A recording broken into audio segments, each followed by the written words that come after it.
If you think you felt a great disturbance in the Force, you're not wrong. Ed Gross and me, Mark A. Altman, have a new oral history coming out this July from St. Martin's Press. It's Secrets of the Force, the complete, uncensored, unauthorized oral history of the Star Wars saga. So wherever you buy books, audio, and video, pick it up today, pre-order, and you can learn the secrets of the Force.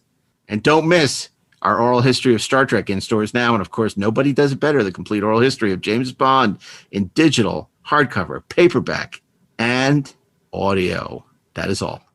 If you're a fan of the 430 movie, you'll love Best Movies Never Made, hosted by myself, Josh Miller. And Steven Scarlatta, where we explore some of the greatest movies never made, like E.T. 2, Johnny Quest, Beetlejuice Goes Hawaiian, and Halloween 3D. New episodes available every other Monday, wherever you listen to podcasts.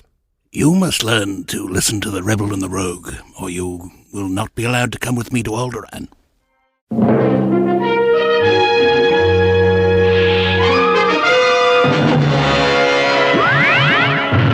If you do not leave voluntarily, I have the power to force you to leave or kill you where you stand.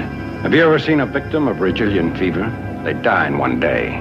The effects are like bubonic plague. The Enterprise, a plague ship. The last tender encounter, Captain Kirk. Be thankful that you did not attack me, Captain. I might have accepted battle, and I have twice your physical strength. How childish he is, Raina. Would you call him brave? Or a fool? I will not be the cause of this. I choose.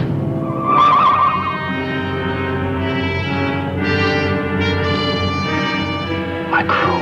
Time for you to join your crew.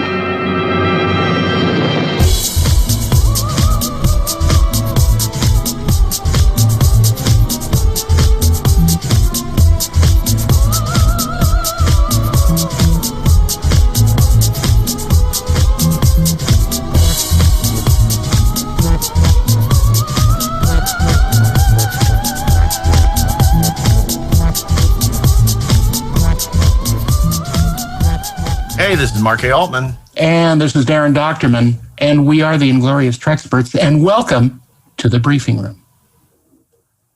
TREKSPERTS Briefing Room, where we dissect and do audio commentary for a significant episode of Star Trek. And today's episode, as picked by our special guest, is Requiem for Methuselah. And our special guest is none other than returning champion. You know him as a producer on Star Trek Enterprise. He was assistant to the producer on Star Trek Next Generation, Deep Space Nine, Voyager, and of course the producer on the Star Trek, what are they called, Dave Rossi? Remastered. The Star Trek Remastered. Star Trek Remastered. And of course, I'm speaking of none other than Dave Rossi. Welcome back to the TREKSPERTS, Dave.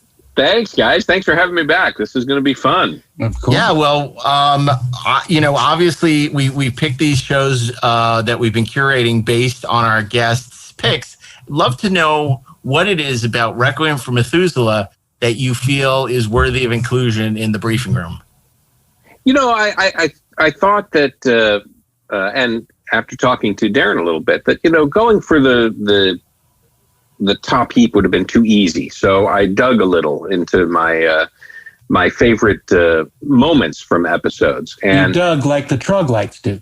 That's right, without my xenon mask. So now I'm quite crazy. But this episode has my absolute favorite Spock moment.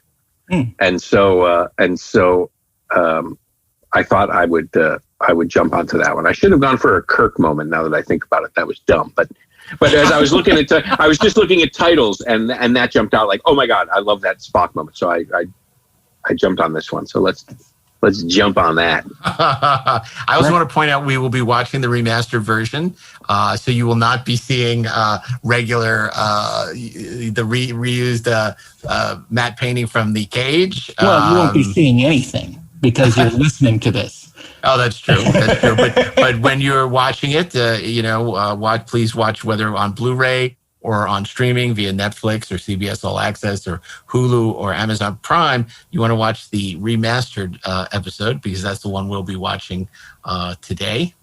We had a lot of fun with that matte painting with Flint's living quarters and Nice. Citadel. And as we mentioned on our best virus episodes, which is a great episode to watch during the pandemic, because of course it's about a raging pandemic that the Enterprise can only treat with when they find the right talent that they need, the vaccine, to cure the ailing crew and the worlds that need it desperately in order to go back to normal. So this is a particularly appropriate episode to watch.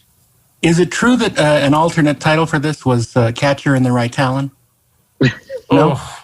Oh, man. Possibly. Oh, man. Maybe not. But I'm guessing that their Project Warp Speed worked. Right. Yeah. Operation Warp Speed worked for them. They got the right talent, and they were able to give everybody the vaccine in time. And they were able to get it and they were able to get back Lieutenant Yar. No vaccine and no Lieutenant Yar. We should actually do Code of Honor as an episode. Oh, yeah. That would be an interesting one to do commentary on. Absolutely. Yeah, okay. I'm making a note of that because... Yeah, do that and let me know, because I'm tuning in for that one. Nice. I have a few people in mind to join us for Code of Honor. That'll be a good one. And of course, we are doing episodes of Next Generation, Enterprise, Voyager coming up, and the animated series, and Deep Space Nine, of course. If I would have gone Next Generation, I would have chosen The Defector. Oh, that's a good one. That's a good one. We'll have to have you come back and do The Defector. Oh, yeah, that would be fun. Yeah, I love that episode. And who was that? James Sloan was the Defector. Well, he's great in that episode. I remember. Yeah, and written as one of Ron Moore's first jobs as a staff writer. I think it was his second script. He had done the bonding, and then that was his. He did the rewrite on that. That was, I think, his second script after the bonding. So it was there's so many great bits. There's so many great bits in that. I love it. Okay. Well, I think that's another episode where again, it's like we don't want to do the usual suspects. We want to find that next level of episodes. And that would be a great one to do. But right now we're doing Requiem for Methuselah. I'm doing anything I can to avoid talking apparently about Requiem for Methuselah, because as I said on this show, not one of my favorites. But maybe I'll glean some more appreciation for it, listening to you guys talk about its many merits. This, of course, was the 19th episode of season 3. Yep. It was a lot of reasons. It was we're getting towards the end of the show. It was under the aegis of Fred Freiberger. Gerald Finnerman had already left the show, but interestingly, Al Francis, who had been his gaffer, who took over, he was sick. So stepping in was Ed Finger from Gomer Pyle for a couple of days. And then Ernie Haller, who had, directed, who'd been the DP on the second pilot, Where No Man Has Gone Before, stepped in for a day. And of course, he's most well known for his work as the DP on not only Gone with the Wind, but also on Mildred Pierce, Rebel Without a Cause, and Whatever Happened to Baby Jane. So really great pedigree. In addition to what? I said a powerhouse. A total powerhouse. And so you had 3 different DPs on this episode. When we'll get to the cast when we get to them. But let's take a look. So get ready, get your episode ready, locked and loaded, and Darren will count us down as we go inside the briefing room for Requiem for Methuselah. Here we go. Get ready to unpause in 3, 2, 1, go. Okay, well, you never can go wrong with that music opening an episode, can you? Right? Of a raging epidemic. 3 crewmen have died and 23 others have nice looking planet there. Fever. Our little purple skies for remastered. Yeah. We like the purple skies. And getting close on the Enterprise. We love those. Yeah. We tried to do as many beauty passes as we could. Well, you shoot the Enterprise like you shoot a beautiful woman. That's right. Because we love her. And here we are on the swing set we've seen many times. And, of course, we move the rocks around and the lighting to give it a different look. There's Yarnek. Yes, right. And there's Yarnek, right, exactly. We're in Yarnek's living room, apparently. That's another episode we should do, the Savage Curtain. Yeah. Maybe we'll do it for President's Day. Right. That's right.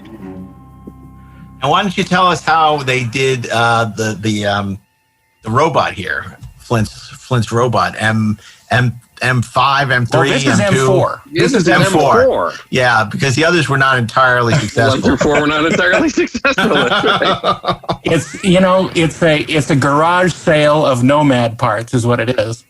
Yeah. Now, for Remastered, we wanted to change the sky here, but it was just too much. Would have been too much roto work. Yeah, and tracking, no doubt. Yeah. But it's honestly, I'm thinking that it would be easy to chroma key it because it's all one color. Yeah, it's pretty. Yeah. The big problem is tracking all the shots. Here is our antagonist, Flint, played by James Daly. And James Daly's great in this role. He's awesome. He's great. He is amazing. He brings such, gravitas. There's that word again, gravitas. He does. Yeah. You sense that he is, this guy. I have to say, I said at the beginning, I'm not a big fan of the show. I think he's great.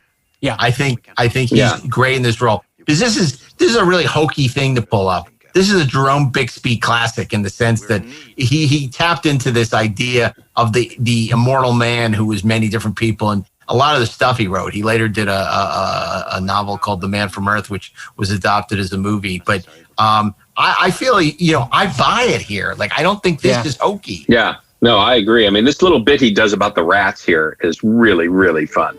In Constantinople? Yeah, absolutely. Yeah. Absolutely. Yeah, it's great. And of course, originally he was going to be Beethoven and not Brahms. And it's interesting that they changed that because I guess Bixby kind of had a certain look in mind for the character, which is why he said Beethoven. But I guess they couldn't explain later on why he wasn't deaf. I don't know. But, I think Brahms is actually better because he's a little more obscure. Exactly. In terms of, we all know what Beethoven looked like. And, obviously it's so in your face. But and he was Da Vinci. So, I mean, right. you get to be an A player and a B player.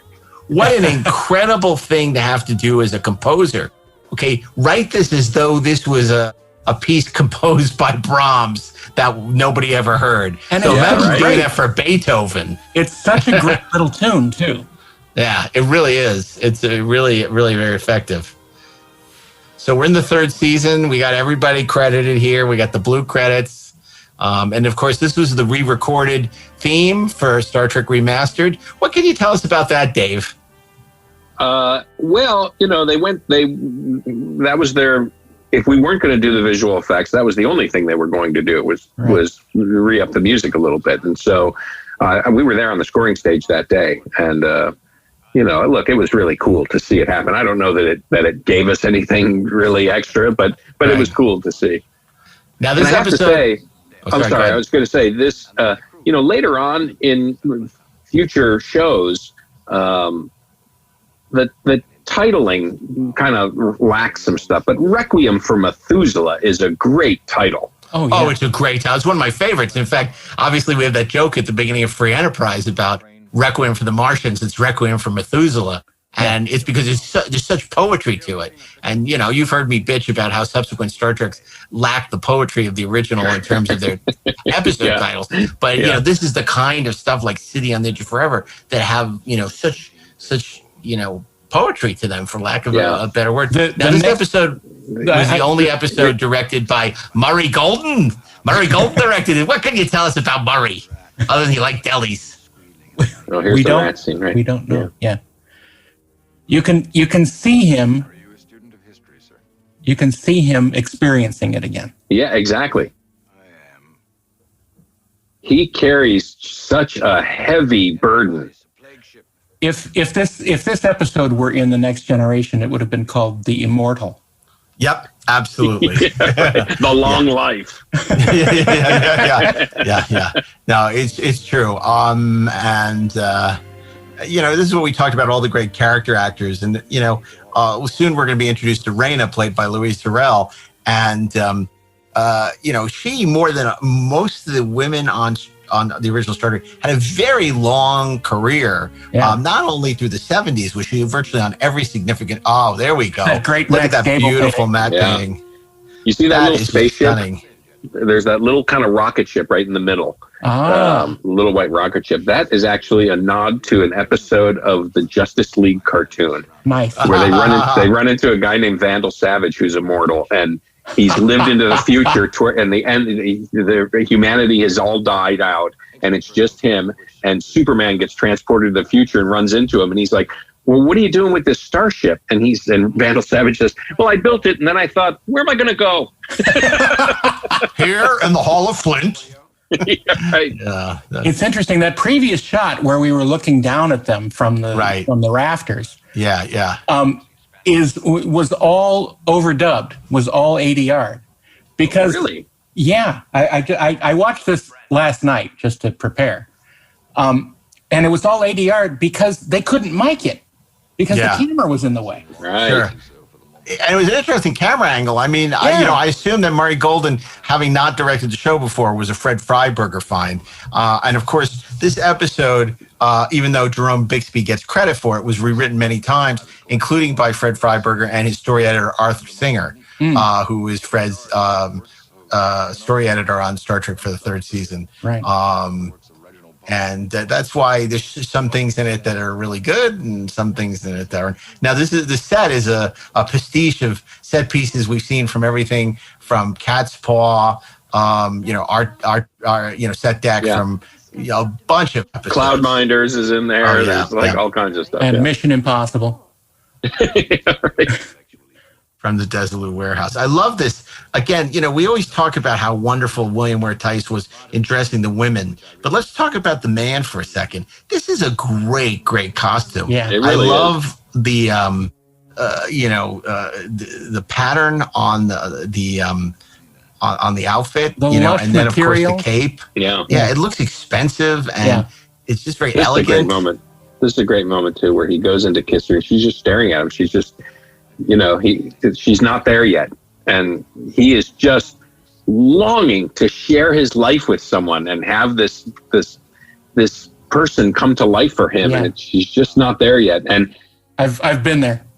And it's, as as kind of hokey as it gets, the idea that he that he sees Kirk's interaction with her and realizes, I mean, it kind of speaks to his brilliance, right? Yeah. He immediately figures, oh, wait a minute. Here is a chance for someone for someone to bring her to life. And it's all silent. It all happens in parentheses in a script somewhere, but he does it so well. Yeah, it really, I mean, we said it's just a superb performance. And Louise Terrell is really good. And of course, she's, to this day, I think, on Days of Our Lives, and she's been very successful in soaps, but working constantly through the 70s and 80s, everything from Charlie's Angels, The Fantasy Island, back in the 60s, doing stuff like Name of the Game. I mean, she has been, consistently working her entire career, and which you can't say about a lot of the Star Trek character actors who have been on the show. And I'm surprised because I don't think she's been somebody who's really done the conventions, but I guess it's because she's worked for a living. Yeah, right. She because I don't remember ever, her being at any of those, they get a lot of people from the original shows at some of these conventions. I don't remember her ever being a guest. I could be wrong. She actually did make an appearance up in Ticonderoga at the that's nice. Star Trek sets. Oh, that's great. Here we also have Spock drinking, which is something that doesn't, I will doesn't have often a happen. Yeah, I will have a brandy. It's because Leonard was given so little to do third season. Wherever they gave him something to do, he did it. It's like, yeah, you want me to drink? At least it gives me something to do. That was my favorite Spock moment. I will have a brandy. This could be what it seems to be. You know, and we do have, you know, you see the sideburns and the hairstyle aren't that don't match the first 2 years. They look very of the moment of 68, 69, as opposed to the first 2 years where, because the cast hated having to keep those, you know, the hairstyles. Goofy side, Right. Yeah. You know, it's the same way that, you know, George Lazenby hated to be clean shaven because, you know, everybody was like feeling groovy and had beards and things. And he had to be like this James Bond and like, you know, be clean shaven and wear suits. And he hated that. And I think it was the same thing with the cast of Star Trek. They hated having to keep up this appearance during the season.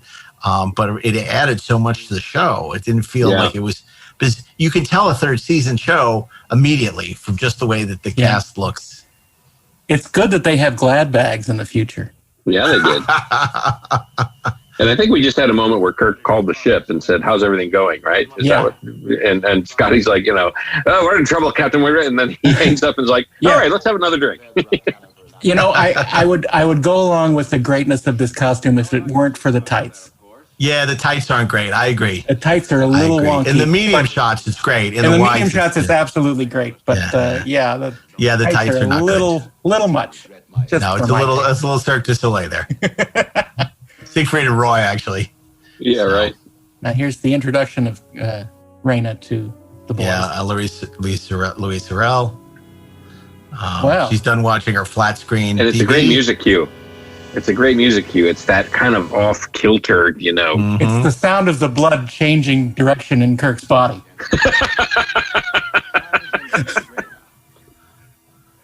And this is a tough role because, of course, she's playing a character, you know, who's a child and doesn't have any emotions. And,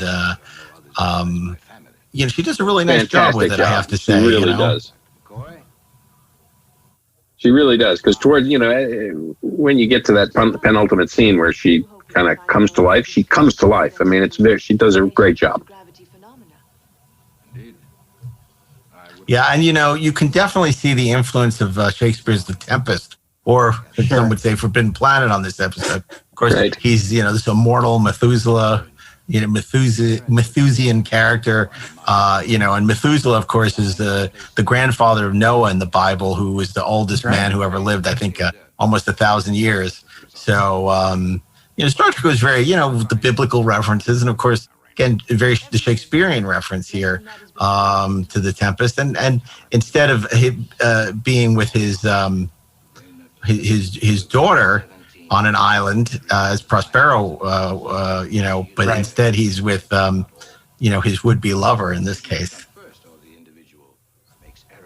Now, of course, James Daly is the father of Tyne Daly, who most people remember on Cagney and Lacey.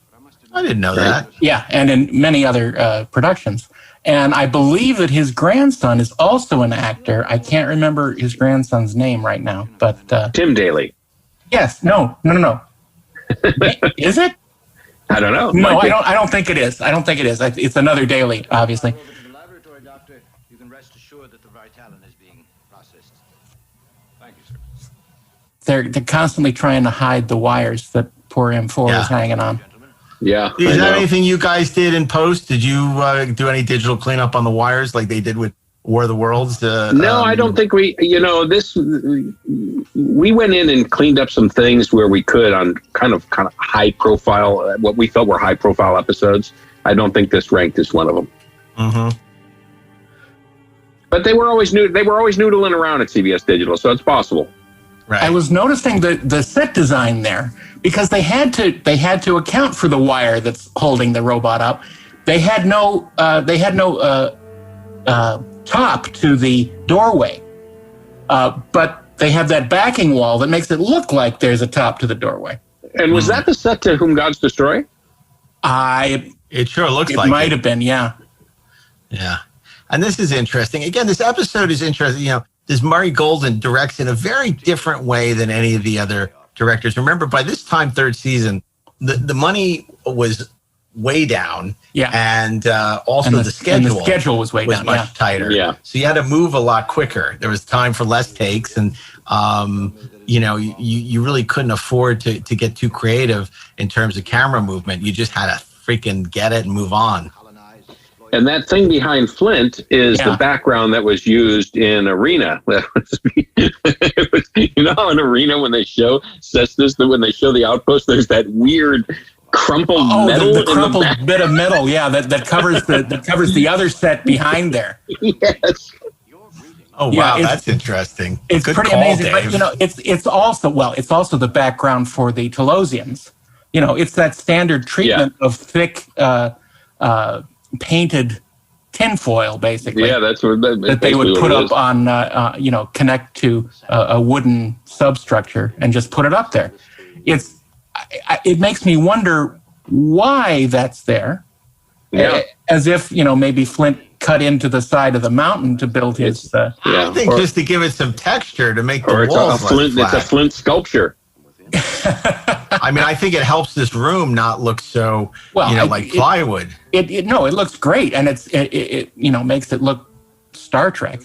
Yeah. Well, and also because they're saying that he was all these people like Da Vinci and all these great artists and musicians and stuff. I think it's also showing his sculpture and stuff that he did as whatever sculptor he was, because over the course of the many centuries that he's lived.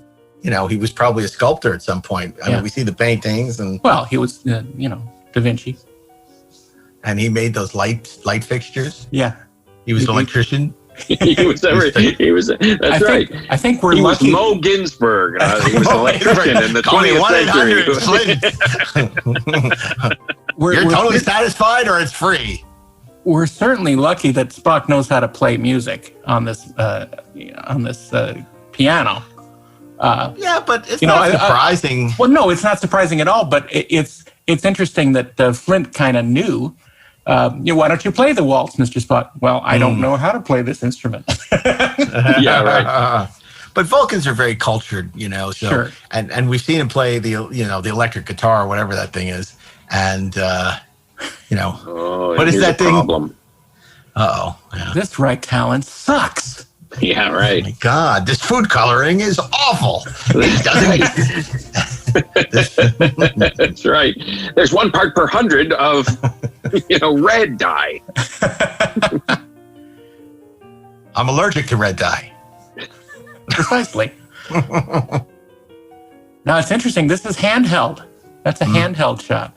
Yeah. There's a lot more handheld in this episode than I just my first instinct than virtually any other episode. There's a lot of handheld, and it's very ragged, but it's interesting. Yeah. Because a lot of times, especially if on a show like this, you see it occasionally for action, but you don't see it in the more dramatic scenes. And it's a time saver, but it can also look very ragged and ratty if you don't do it well.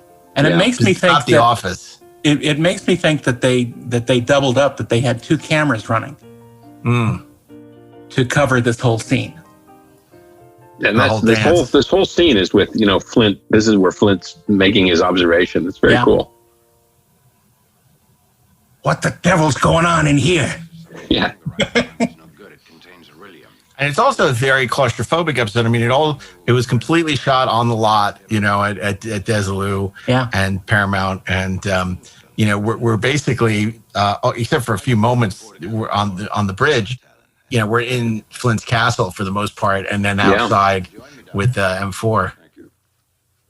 Time factor bones, epidemic. Nearly 2.5 hours, I guess we got. I do agree that the pressingness of this is sometimes lost in this episode. Yeah. How dire the situation is, and I think part of the problem is because we don't start the episode really seeing people being afflicted. Right. We have no connection to what's happening. Right. Yeah, they should have put in, a cut from the naked time with Sulu screaming on the bed or something, Right. Give me a little something here. Captain, it is written in manuscript. The part that doesn't. Yeah, exactly. Spock kind of calling it out. He recognizes Brahms' handwriting. And Kirk is just going, not now, Spock. Not now. No, this could be something important. Yeah. I'm not a classical music fan. If it was John Lennon, let me know. Let me know when Flint and McCoy return. Yeah, the part of this that doesn't work for me as the episode is Kirk falling for her so completely and in that amount of time. I mean, he's ready to say, "Come with me and live Right. I completely agree with you. That's the thing that, to me, does not make this a great episode because, of course, it has that wonderful coda where Spock erases the memory of her, but I don't feel it's earned. You know, if any time it was earned, it was with Edith Keeler. I mean, the fact that he falls in love with this android over a couple of hours and then can't and acts so out of character. Like, it's the part that doesn't take work. place over weeks, you know, well, it's obvious that Flint also included some very powerful pheromones in the Raymond. Right, exactly. Series. He was That's pumping an them in. interesting justification. Oxygen, pheromones, and he had a whole casino on the other side. Yeah. Hi there. Hi there. You sound like what was it in What's Happening? Hi there. Is that? No, that was Welcome Back, Kotter. Welcome Back, Kotter. Yeah. Lawrence Hilton Jacobs. Yeah. Well, and Sulu in the Children's Show lead. Oh, yeah. That's right. I also like the idea of this room that we don't know what's back there, and you know, you shall not go. It's the whole idea, you know, like an island of lost souls. It's like the House of Pain. It's like where, you know, they're told you cannot go in there by Moreau. It's almost calling out for a sign that says Raina with a circle and slash through it. Yeah, you're right. Exactly. Plus, you know, what's funny is in a building, you know, obviously in that huge art building that, you know, we've seen in the new Mad painting, you know, you think there'd be more rooms where he could hide Now, in the original version, was it the painting from Rigel? Yeah. Yes. Yeah. The one we saw in the cage. Yeah. That was or wasn't done by Albert Whitlock. It was. That was the one that was there. Yeah. So, but they couldn't have Rigelian fever and have the Rigel. That's crazy talk. I mean, it is one of the most gorgeous map paintings of all time. That fortress. Yeah. But again, for anybody who was interested in canon and loves Star Trek, it's like it's so iconic to see it again. It's like, no, that's not right. Yeah. That's the problem is it showed up every week in the end credits. Right. Yeah. Right. That's true. Now, when you guys saw this episode for the first time, did you get she was an android yet? No. Did you figure it out? No, Yeah, me neither. No, definitely not. Definitely not. I still don't. But I didn't get it. I just, I thought, I think it's like, it's the people who are stranded on a desert island, kind of like she's not been around other humans. Right. So you just think that she's a little odd. Yeah. But you don't care because. And of course, they're playing music from the empath. Right. Yeah. Because this is, at the point where, they're really tracking with a lot of music from previous episodes. Not every episode had a new score written for it. You were allowed to do that back in that era. And of course, mostly it worked. Or the Kirk. This of course, M4 is on the rolling platform now. Yeah.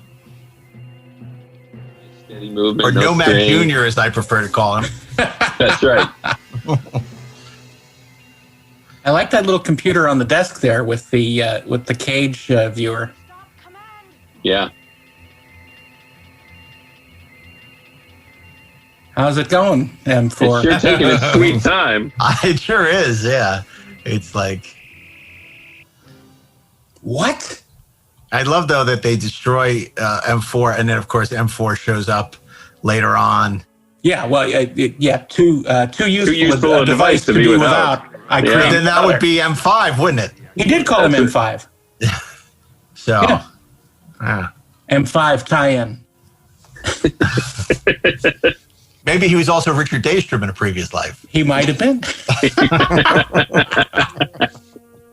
Think of all the people he could have been. He could have been Crazy Eddie. Ship. There's the little ship. Yeah, I'm sure there's a fan film where we, find out all the lives of Flint and the lives of Flint. There's an episode. There's like a Family Guy episode or something.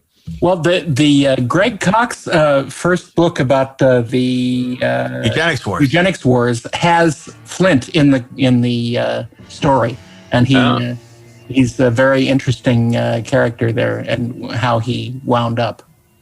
I was Jeff Bezos. I invented Amazon. Right. Yeah. Don't you recognize my drone?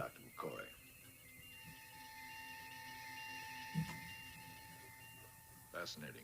Be thankful that you did not attack me, Captain. I might have accepted battle, and I love the testosterone here. Oh, yeah, You know? this is great. I might have accepted. Then you'd really be screwed. Did you call him brave or a fool? Yeah, what would you call me? But this is the problem, because we all know that, Captain Kirk cares about his ship, and he certainly cares about his crew, who, we've been told is his crew suffering is and dying. dying. Yeah. And instead he's getting involved with this, which is the worst cliche of Shatner being, Kirk being a womanizer. Right. Defense systems operate automatically, and not always. Flint's like, I've killed more men than Captain Tracy. And I didn't even drain 3 phasers. That's right. We might have to do Omega Glory with Jeff Bond for a briefing room too. Oh, yeah. That'd be a good one. I love Omega Glory. I know. Oh, yeah. But that's just me. Come on, that's fun. No, I'm with you. Count me out, guys. All right. Oh, yeah. Come on. See, there's too much I bump on this episode to really love it. Yeah. Well, it's okay. Spock is great. Flint is great. Spock is great. Yeah. Yeah, Flint is so good. Yeah. He really is. And it's a tough role. And he really pulls it off. And I love Spock putting all the pieces together of who he is. Yeah. Spock knows what's going on. He always does. And this too, Kirk's confusion here is great. He's like, wait a minute, what do you mean he loves her? He asked me to dance with her. He's so like, baffled here. Yeah. It does appear to defy the male logic, as I understand it. On Vulcan, we just pick up 2 weapons and start going at it. Nearly everybody aboard has got it, Captain. We're working a skeleton crew and waiting for the right talent. It's so bad I'm sitting in your chair. Yeah, I can't even stand up. Suddenly, Scotty just bursts into flames. Ah! He doesn't seem to have any past. The planet was purchased 30 years ago by a Mr. Brack, a wealthy. I love Mr. that the Brack. See, that's a nice little universe building. He bought the planet. I love that. How much do you buy a planet for? And who owned it? Yeah, right. And then the contractors that you brought in to build that fort, that giant castle. Yeah. And it's like, what happens if your toilet gets backed up? Who do you call? I'm Flint. Call me. Yeah. Plus he had all the indigenous peoples on the planet destroyed. Moved. Well, he was also John Smith in a previous life. Program the readings through Dr. McCoy's medical computer when we return to the ship. Time factor. We must commence Ritalin injections within 2 hours and 18 minutes. Yeah. They're desperately trying to get this ticking clock going, but it never really catches. It never really catches on, does it? You never really catch the fever. Obviously, it's not as catching as Rigelian fever. But I love the flat screen TV long before flat screen TVs existed. Yeah. So that which is great because so much sci-fi is dated by those big CRT monitors. Star Trek was pretty good about this kind of thing. Well, of course, the main view screen is 16:9. Yeah, right. That's right. That's a good point. It's like the light cube from Return of the Archons. Right. It's like a look. Protect you. In fact, that's probably the same prop from Return of the That's Archons. what I mean. Yeah. Yeah. Then I would have destroyed it myself. And that's an interesting piece of art there in the background. The sticks and lollipops. Yeah. And that sculpture on the table, which is probably straight from the prop closet. Looks like something from Thailand. Who let them have the right I love when a would character just says be to a another guess. character, "Have I ever lied to you?" Right. Well, I don't know. You know they have. Well, I don't know what have I you? don't know, Dad. What's in that closet? You haven't showed me. Yeah, but these doors are from Cat's Paw. Oh, of course. Yeah. You know what would have been cool is if in the mirror universe, Flint was the guy Kirk murdered to get the Tantalus field. No, I was just thinking about that last night. I was just thinking about that. You crazy guy. Yes. Right? Wouldn't that have been cool? Yeah. Yeah. Flint was the crazy scientist who created the Tantalus field. Yeah. A plundered lab. In the Mirror universe, he was Axl Rose. Well, the probability is that in the Mirror universe, he probably died right away. That's true, right? That's right. He would be immortal. That's right. The rats, they got him. Yeah. Yeah, the rats. He was Ocarin, a bully and a fool. I mean, here we are. I don't know how long we're into it. It's like, I don't want to say goodbye. I want you to come with me. It's Yeah. like, really? You'd like to be in a starship, wouldn't you? But I like your excuse, Darren, which I never heard before, the idea that maybe they're pheromones at work. You know, that Sure. it's I mean, almost like that would make sense. Yeah, it's Flint's almost kind of like pushing it along. Alon of Troyes, you know, where it's like Right. some kind of. Or indeed, Lieutenant Ilea. I mean, if we have to retcon this whole thing. Yeah. Yeah, I think. I mean, once Flint gets the idea, he's a man of action. Yes. But that's enough now. No, now it's interesting Flint how- has had enough. Yeah, exactly. Exactly. Boy, this is a lot of optical work, because this is obviously all a blue screen that they had to do a burn-in on. And, Yeah. you know, for the era, this is a long... That's a, yeah. And that's her awakening right there. I mean, that's the, Right. you see her eyes. She'll be a She woman doesn't- soon. She does. Boom, boom, boom, boom. Tell you, Spot. Oh, yeah, and that's where Flint's like, well, now you're dead, Kirk. Gone. So is the right talent. Interesting. Obviously, Mr. Flint is not yet ready for us to depart. Well, I think we'd better tell I mean, at this point, he is. It's like, Yeah. here's the right be thankful talent, get going. Let's be thankful it's Rigelian fever and not the Cymbeline blood burn.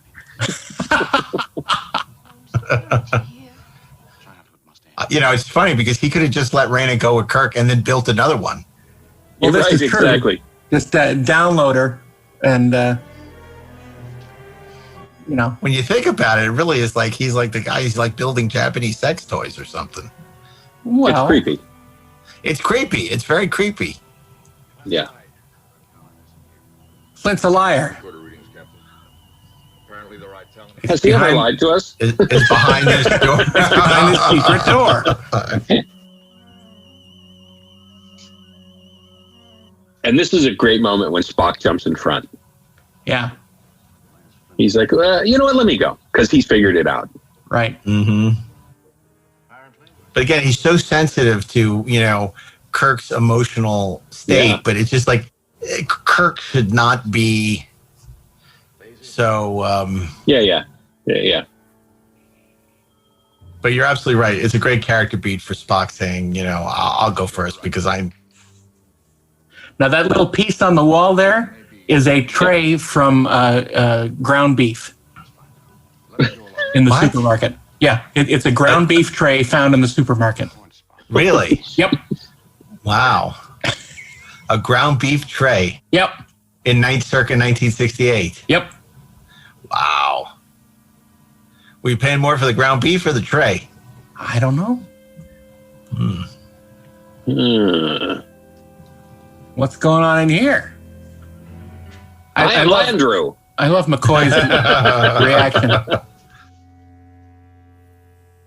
The right talent. Yes, we know, Bone. He's Yeah. he's No, it elated. I know at that point he should just beam up. Oh, an unfortunate rub-on letter. I was just going to say, what would our font expert Dave Addy have to say about that? Yeah. That's a letter set gone horribly wrong. Yep. I think that might be Franklin Gothic bold, just for you. Yeah. Counters out there. Dave, we did an episode a couple of weeks ago on the fonts of Star Trek. Oh, look, it's Ilea. The fonts of Star Trek. Yeah. Yeah, we had a great expert on fonts who wrote the Typeset of the Future book, Dave Addy. And it's actually a great episode. I'll have to give it a listen. That sounds fun. Oh, yeah. It's real. Oh, wow, those signs are really bad. How many Rainas are there? Yeah.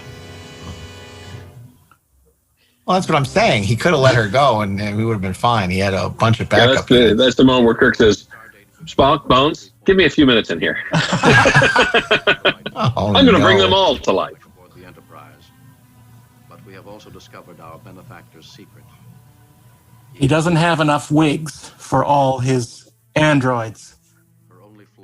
Yeah, apparently gentlemen do prefer blondes. Human. Oh, what was that? It looked like there was like a bounce board or a light or something. It was something. Yeah. It'd have been great if they would have pulled one sheet back and it would have been Stella from iMud. Oh, that's funny. Here, the centuries Yep. of loneliness were to end. Your collection of Leonardo da Vinci masterpieces, Mr. Flint. Yeah. They appear to have been recently painted on contemporary canvas with contemporary. Here's the big reveal. This is a great speech, though. You're right. This is actually a really good episode for Spock. Yeah.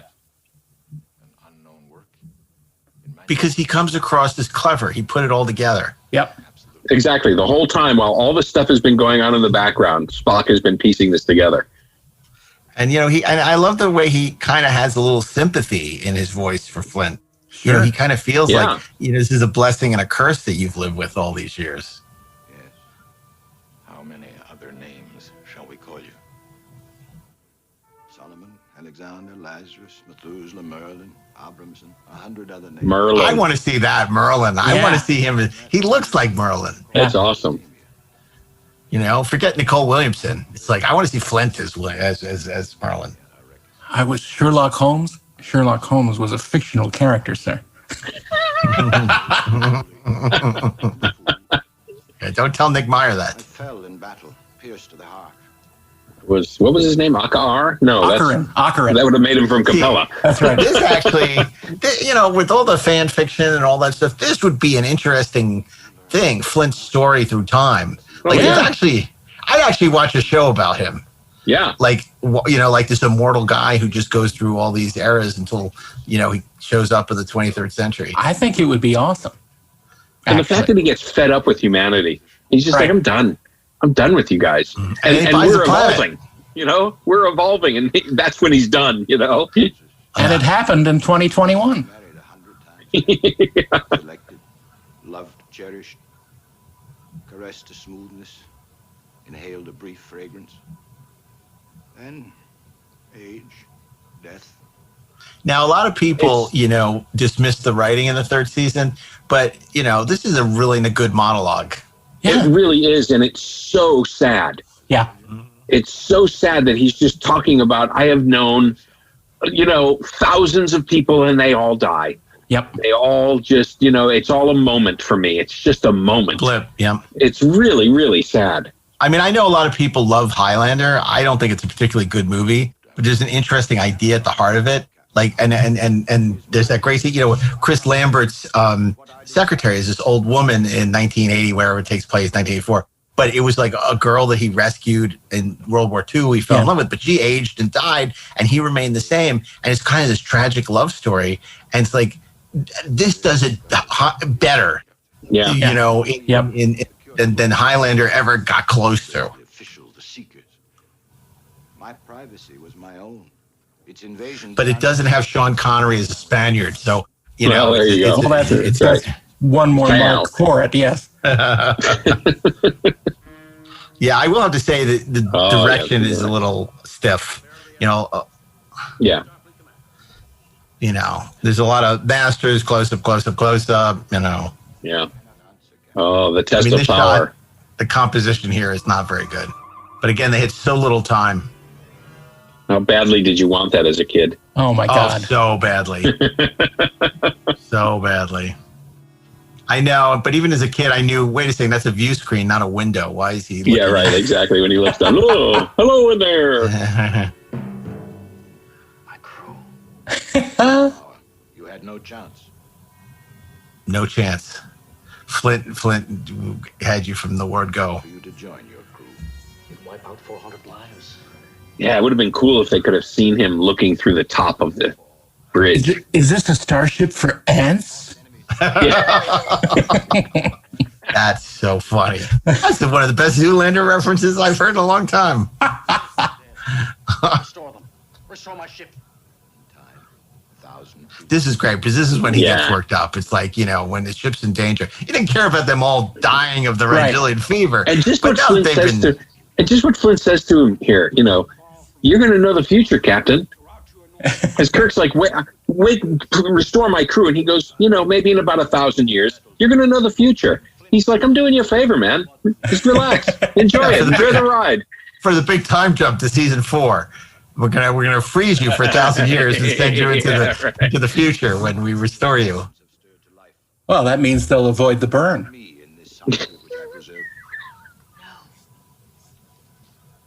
Uh-oh, she overheard. Yeah. I must. What will you feel for him after we are gone? Spock. Burning hate. Yeah, right. Yeah, this is where Spock's like, I gotta save us. I gotta say something. I don't want to be frozen. No frozen for Spock. Emotion could be a good thing. Yeah, right. What's the wheel of the SS Minnow doing up there? What's that? It's doing its job. He was the skipper. He was the skipper. He was also the skipper. Oh my Thank God goodness. he got off the island. I was known as Jonas Grumby. Very good. Wow. That's a good pull, Darren. That is really funny. That's why you delayed the processing of the right talent. People tapping on their internet right now to figure out who Jonas Grumby was. That was a good one. Did you guys watch WandaVision last night? No, I haven't seen it yet. I did. Yeah, I watched liked both it. episodes. I thought it was good. I thought it was fun. I worked on it. Oh, cool. What'd you think of it? I thought it was good. I'd like to see. I'd like to see where it's going because that's the stuff that I worked on, not the TV stuff. Yeah, I'll have to check it out. I'm looking forward to it. Yeah, I enjoyed it. I thought it was a lot of fun. You must forget your feelings in this matter, which is quite impossible. Because I don't need to see another CGI battle between superheroes. It's like, Right. this is clever. How about a word of war between two very powerful actors like this? Yeah, right? I can't love her. But I do love her. Yeah, there's a line from Flint that we just passed where he says something like, you must forget your feelings, which is quite impossible. It's like, Your primitive impulses will not alter the circumstances. Yeah, I mean, and this, of course, is just very forced, Now they're going to have a fist fight now they're gonna have a over. fist fight, yeah. Kirk fighting the immortal man. Yeah. Kirk starts to fight with the stuntman. But this is exactly what we said about the third season. The third season gets a bum rap being bad, but it's not that it's bad. It's just Uneven. it's not as well executed as episodes in the first and second season. And if you look at McCoy, he's just looking around. Right. He's not even looking at them fight. He's like, yeah, Kirk will take care of it. Dee has a thankless role in this episode. All he gets He to do sure is does. Look around. look around, and Look pick up concerned. the right talent, put it Yeah, look down, happy. pick it up. Yeah. You got the right talent. It's like a baby. You got the baby. You love the right talent. You adore it. What I want to do. Yeah, this is the moment. This is great. Flames. Flames? Coming out of my Eyes ears. focus here. Imperfect. Does not compute. Yeah. Non sequitur. Non sequitur.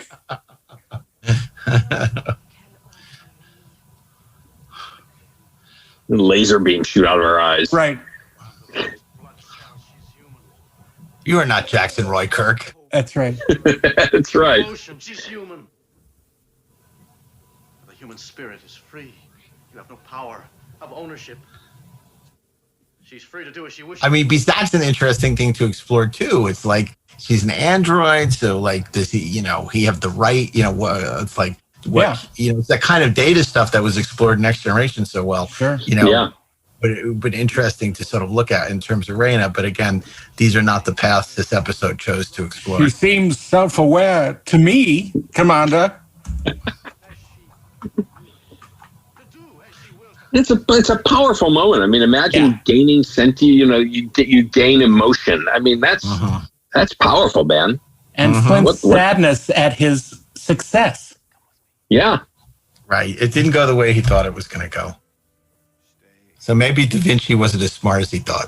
Stupid Da Vinci. We have bronze. You can write a waltz about it. God, and this thing where they're just breaking her heart. Yeah. Yeah.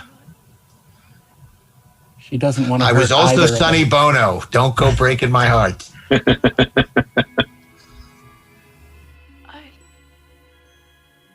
love I mean, it's just like Shatner's giving this great performance, but it just feels like, my God, Kirk would not be this emotional. Yeah, it just comes out of nowhere. Yeah, there's no there. Like with Edith Keeler, you can buy it kind of because they're so similar. They believe in the future, and there's this optimism and hopefulness. It's like when he says, the "I love you" will be replaced by the words "let me help." There's a metal tube behind him. It looks like somebody dinged it, like during the fight, no doubt. Yeah, well, maybe it was. I was going to say the grips. Yeah, it was the dolly, smashed into it or something. I hate to say it, but the problem with this episode, I think, is kind of the same in City on the Edge of Forever. I don't believe that Kirk falls in love this fast. No, see, I don't. I disagree. I think in City I'd buy it because also there's a longer time. They're there for a longer period of time. A lot of the dissolves are weeks that are transpiring. Maybe. I agree. There's at least time. Whereas this, it's they've been there 2 hours. Right. I also feel that for him to find someone in that era who belongs like in the 23rd, who has all these progressive ideas and, the way that she was and how she wanted to help people and cared about people and had these deep emotions. It was something that he tapped into in a really, strong way. Whereas Raina had nothing other than, she was good at that. Now here's the scene that should have happened in City on the Edge of Forever. Yeah. Right. Agreed. Which is a great idea for a scene. It's very powerful again, but it's just not earned. Yeah. The fact that Spock erases his memory of it. It's still just that, it's the one thing Nimoy does so well with this character, this lowering of his, conscious lowering of his defenses. Right. Because what he's about to feel when he does this, it's not a one-way trip. You know what I mean? Yep. He's sensing everything Kirk's feeling in that moment. And so it's an incredible lowering of his defenses for his friend. Right. It's really, really fucking powerful, man. Well, also for somebody who has no emotions, that he's so compassionate. I think, again, that's what makes this character of Spock so fantastic. Yeah, because of course he has emotions. He just suppresses them. Right. Exactly. He's fighting with it all the time. Brendan Circus is another perfect example. Exactly. Years and great abilities to the improvement of the human condition. And who knows what he might come up with. Indeed. Well, the problem is Flint's just going to put another Raina together. Yeah. Right. An army of Rainas. Yes. I shall build an race of atomic super beings. Oh my God. Who become realtors who sell planets all over the galaxy. That's hilarious. You see, I feel sorrier for you than I do for him. Because you'll never know the things that love can drive a man to. Yes, I will. I did. I was under the influence of the spores. Yeah. Weren't you in that episode, or were you just drunk on mint juleps? Glorious failures. The glorious. It's just so funny because, this scene is great. Like you said, if you cut and paste the scene and put it on another episode, it would really be great. Yeah. Good night, Spock. Good night, Doctor.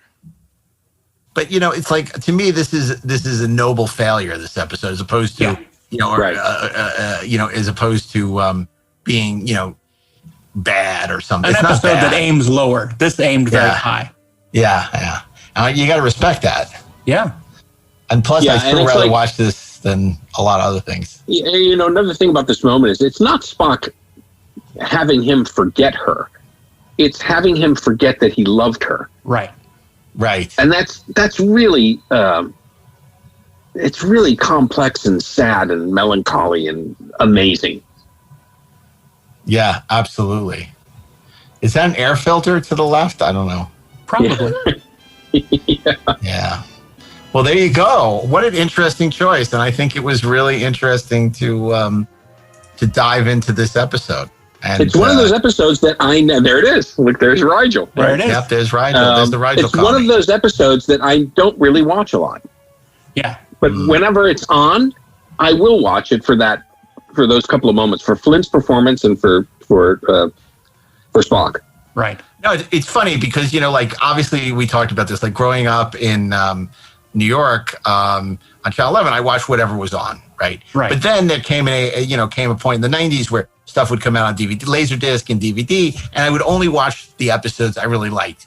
So I didn't watch this episode for a long time until Star Trek Remastered, which was the first time that I rewatched all the episodes, like since, the 80s. Yeah, and you do. You find a couple gems. You find a couple things that you forgot about. And you'll notice that there's no Desilu tag on it because at this point, it was Paramount. Yeah, right. It had become Paramount Productions. Yeah. So. Yeah, it's crazy. Yeah, well, this was a lot of fun. Yeah, thank you, guys. Don't forget. We're not going to make you forget this episode. We remember. It's funny. I mean, because, in order to plant your katra into someone, you say, remember. So maybe he was extracting katra from Kirk. That's right. He's carried Kirk's katra this whole time. That's Kirk right. Katra, who knew? Captain Katra. Captain Katra. Exactly. Katra. Exactly. But I'm glad you picked this. This is the whole purpose of doing these briefing rooms, on some of these episodes, because, there's a lot more to unpack when it comes to some of the more obscure and less well-remembered episodes than, the classics. Right. Yeah. The giants. And you do. And even in some of these episodes where this one, on a lot of levels, it doesn't work as well. But you do still have some great performances. Absolutely. Yeah, no question. Fantastic, really great. And we talked about that more than any of the other series. The original Star Trek had great guest performance because you had so many people coming out of feature films in the 50s and 60s who were now doing television. And there are some great guest stars on all three seasons of Star Trek. So it's really cool. So, okay, well, fantastic. Well, Dave, thank you so much for joining us. Thanks, guys, Darren, for having me. That was fun. Always a pleasure. And, we'll be returning to the briefing room in a couple of weeks with an audio commentary for another significant Star Trek episode. Until then, we'll resume our normal Inglorious TREKSPERTS episodes, which are available every Friday at 10 o'clock, wherever you listen to podcasts. You can also watch these episodes, not the briefing room, but you can watch Inglorious TREKSPERTS on video through the Electric Now app. You can download that at your favorite app store. And, of course, follow us on Inglorious Trek and Inglorious TREKSPERTS on Twitter and Instagram, respectively. And a special thanks to Bill Ritter, who makes us sound so good, our sound engineer. And, of course, our production associates, Zach Ragatz and Peter Holmstrom, as well as our producer, Natalie Miscali. So until next week, on behalf of Dave, Darren, and myself, keep on trekking. Stay safe, stay healthy, and gloriously, of course. And watch out for that Rigelian fever. It's not good. Wear your filter masks. Wear your filter mask, and we'll if you need some Ritalin, now you know where to get it. Engage.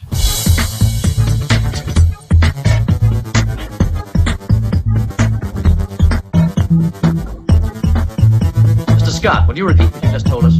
About an hour ago, bridge control started going crazy. Levers shifting by themselves, buttons being pushed, instrument readings changing. And on my monitor screen, I could see Mitchell smiling each time it happened, as if his ship and crew were almost a toy for his amusement.